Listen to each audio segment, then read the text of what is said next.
Hi guys, చూడండి guys, మనది Pithapur MLA తాలూకా Pulsar బండి 150 బండి అయితే రెడీ అయింది. బండి స్టార్ట్ చేస్తాం చూడండి.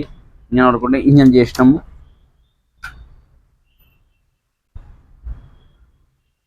గైస్.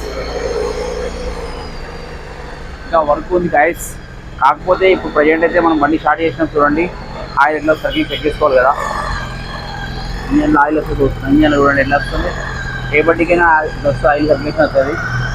సో ఆల్మోస్ట్ బండి స్టార్ట్ అయ్యి ఆయిల్ మంచి ఇంజన్ పంపు కొడుతుంది, అంటే ఆయిల్ సర్వీసింగ్ బాగా అవుతుంది. ఓకేనా గైస్, మన బండికి అన్ని టోటల్గా మనం ఇంజన్ ఓపెన్ చేసినామంటే ఆల్మోస్ట్ చెక్ ఎయిట్ సర్వీసింగ్ అవుతుంది. బండి ఎలా స్టార్ట్ అవుతుంది అన్ని చెక్ చేసుకొని టోటల్గా రెడీ చేసి బండి రిలీజ్ చేస్తాం. ఇంకా వర్క్ ఉంది, నెక్స్ట్ వీడియోలో ఎక్స్ప్లెయిన్ చేస్తా. బండి అయితే రెడీ అయింది గైస్. చూడండి మన రాజు బైక్ టీమ్ ఉంది, డౌట్స్ కాల్ చేయండి. Thank you so much guys. చూడండి రాజు బైక్ పెట్టి ఇక్కడ ఇలాంటి పనులు చేస్తున్నాం. ఫాలోఅప్ చేయండి. ఇక్కడ రాజు బైక్ పెట్టి నచ్చినట్లయితే ఫాలోఅప్ చేయండి. ఓకే గైస్, ఇంకేమైనా డౌట్ ఉంటే మీ బండ్లు కింద నెంబర్ కాల్ చేయండి. తర్వాత అలాగనే మా డెంటింగ్ పెయింటింగ్ మనం బైక్లు ఏదైనా నోట్ చేస్తాం మనం. సో ముఖ్యంగా ఈ ఎండాకాలం కూడా టైంకి మీరు ఆయిల్ మెయింటైన్ చేయండి బండికి. మెయింటైన్ జనరల్ ఏదైనా మెయింటైన్ చేయండి. ఓకే గైస్, ఏదైనా డౌట్ కాల్ చేయండి. Raju bike like, share, subscribe friends. Thank you so much. See you.